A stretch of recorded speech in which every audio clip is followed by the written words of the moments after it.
The Storm That Stopped, a true story about who Jesus really is. The Storm That Stopped, written by Alison Mitchell, illustrated by Catalina Echeverry.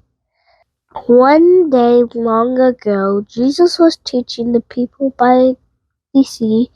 Soon some more people arrived, then others, then more and more, until there were people everywhere.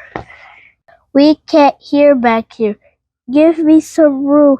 The crowds were just too big. Be quiet. I can't see. But no one could see or no one could hear Jesus.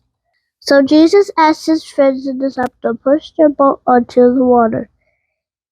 He sat in the boat and the huge crowd spread out along the beach.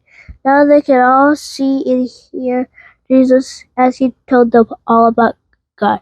When he finished teaching the people, Jesus said to his friends, "Let's go over to the other side of the sea."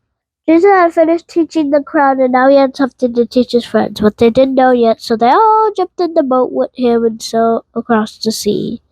Jesus was so tired he had been teaching the people all day. He lay down in the back of the boat and fell fast asleep.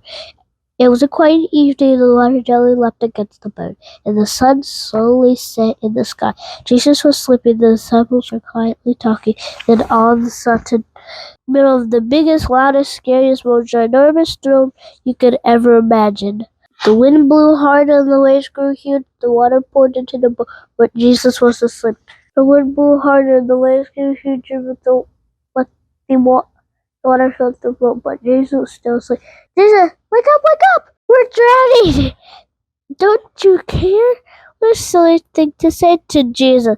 Of course he cared. He loved his friends so much that one day he was going to die for them.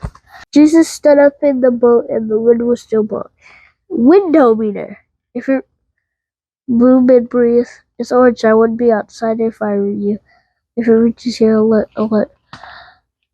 The waves were bigger than ever. Wave-o-meter. Few waves, but nothing too serious. Big waves, get out of the sea. It's red. Too late. Help.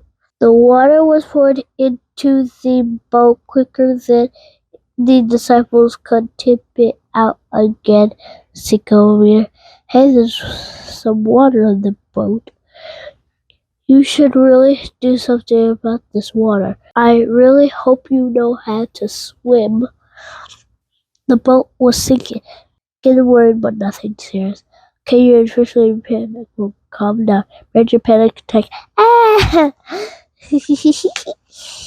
But then Jesus did something amazing. He didn't help his friends pour the water out the boat. He didn't help them try to row it back to land. Jesus simply spoke, but he didn't speak to the sun. He spoke to the storm, to the wind, and the waves.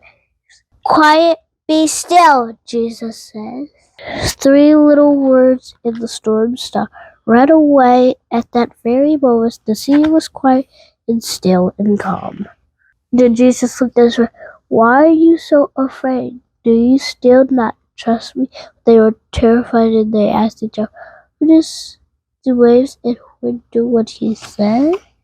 This is what Jesus wanted to teach them. He wanted them to know who he really is. The disciples already knew a lot about God from his special book. They knew that God made everything.